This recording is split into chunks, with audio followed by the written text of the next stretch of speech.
நேசிக்கிறான். யாரை அல்லாஹ் நேசிக்கிறான்? குர்ஆன் சொல்லுகிறது, அல்லாஹ் தக்வா உடையவர்களை நேசிக்கிறான். தக்வா என்றால் என்ன?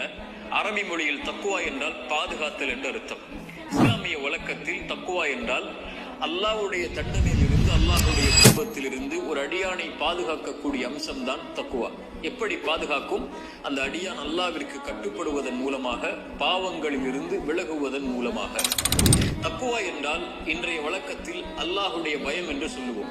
அல்லாஹ்வுடைய பயம் என்பது பாவத்திலிருந்து விலகுதல் மட்டுமல்ல, அல்லாஹ்விற்கு கட்டுப்படுதலும் அல்லாஹ்விற்கு நன்மை செய்தலும் தக்வாதான். உமர் அவர்களிடத்திலே ரலியல்லாஹு அன்ஹு உபய் அவர்கள் ஒரு முறை கேட்டார்கள், உமர் அவர்களே, தக்வா என்றால் என்ன என்று. உபய் அவர்களுக்கு உமர் அவர்கள் சொன்னார்கள், உபயே, ஒரு முள்ளுள்ள இடத்திலே நடந்திருக்கிறாயா?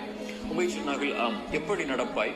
ஆடைகளை உயர்த்தி பிடித்துக் கொண்டு எந்த இடத்திலே முள்ளில்லையோ அந்த இடத்தில் என்னுடைய பாதத்தை வைத்து செல்லுவேன். உமர் சொன்னார்கள், தக்குவா, அதுதான் உபயே தக்குவா என்று. இந்த உலக வாழ்வில் நீ வாழும் போது எந்த இடத்தில் அல்லாஹ்வுடைய கட்டளை இருக்கிறது, எதை அல்லாஹ் தடுத்திருக்கிறான் என்று பார்த்து வாழ்தல் தான் தக்குவா என்று சொன்னார்கள். இப்படி வாழக்கூடிய மனிதர்களை அல்லாஹ் சொல்கிறான், இந்த தன்மையை சுமக்கக்கூடிய முத்தகீன்களை அல்லாஹ் நேசிக்கிறார்.